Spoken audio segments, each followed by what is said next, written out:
If you thought El Clasico has lost its way since the departures of Lionel Messi and Cristiano Ronaldo, think again.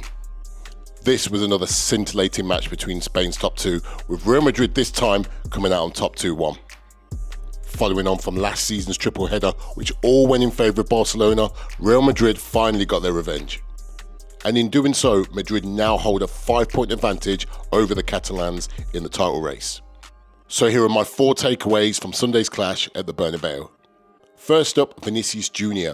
How good is it to see the Brazilian maestro finally get back to something near his very best form? Now, Madrid fans have been asking for the old Vinny to return, and he duly obliged on the biggest platform. He was mesmerising at times, running Jules Koundé ragged throughout the first half. He was a menace throughout with his strong driving runs at Barca's backline any chance he could, and he was very, very unlucky not to get on the score sheet. But unfortunately, his angry reaction to being substituted in the 72nd minute is likely one that's going to cause the headlines.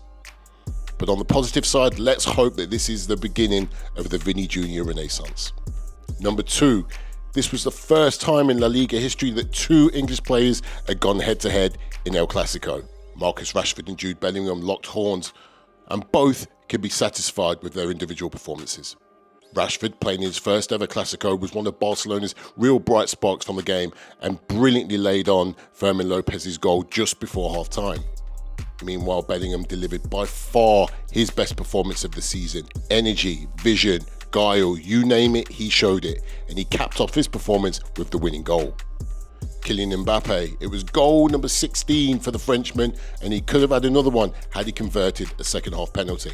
Mbappe was a real threat in that first half, and although his second half was a little quieter, there's no mistaking this is a player who's banging form.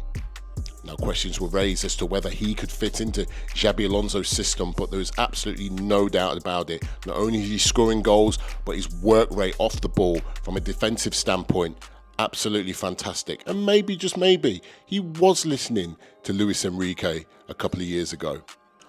Barcelona, it's now 3 defeats in 5 for the Catalans, and although Hansi Flick's side did have a few flashpoints within the game, they were very much second best on the day. Feeling the absence of Rafinha, and you could probably say the same of Robert Lewandowski with both players injured. Lamine Yamal was disappointing on the day, and the late red card to Pedri will also serve as a huge blow in the coming weeks. Defensively, Barca were a shambles. They went with Eric Garcia and Pau Kubasi at centre-back, but always looked susceptible to that blistering Real Madrid counter-attack.